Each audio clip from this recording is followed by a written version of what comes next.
ఈరోజు మనం ఈ వీడియోలో 3 డిజిట్స్ యొక్క మల్టిప్లికేషన్ని చూద్దాం. 101 × 107. ఇక్కడ చూడండి, ఇది 100కి +1 ఉంది, ఇది 100కి +7 ఉంది. సో +1 +7 అని వేసుకున్నాం అనమాట. ఇప్పుడు 107కి +1 యాడ్ చేసిన, 101కి 7 యాడ్ చేసినా 108 వస్తుంది. ఆ నెంబర్ని అలాగే వేస్తాం.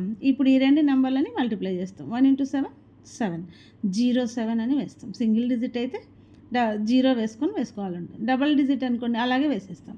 అలాగే నెక్స్ట్ చూద్దాం. చూడండి, 112 × 108. ఇది +12 ఉంది 100కి, ఇదేమో +8 ఉంది. ఈ రెండింటిని యాడ్ చేస్తే 120 అవుతుంది. 12 8s 96. ఇది డబల్ డిజిట్ కాబట్టి 0 వేయకుండా డైరెక్ట్ వేసేస్తాం అనమాట. నెక్స్ట్ 104 × 106. సేమ్, ఇది +4, ఇది +6. సో యాడ్ చేస్తే 110 అవుతుంది. 4 6 24. ఇంత సింపుల్గా 3 డిజిట్ నెంబర్స్ని మనం మల్టిప్లికేషన్ చేయొచ్చు అనమాట. ఇలాంటి మరిన్ని వీడియోస్ కోసం సబ్స్క్రైబ్ చేసుకోండి. Chandrakala maths world. Thank you.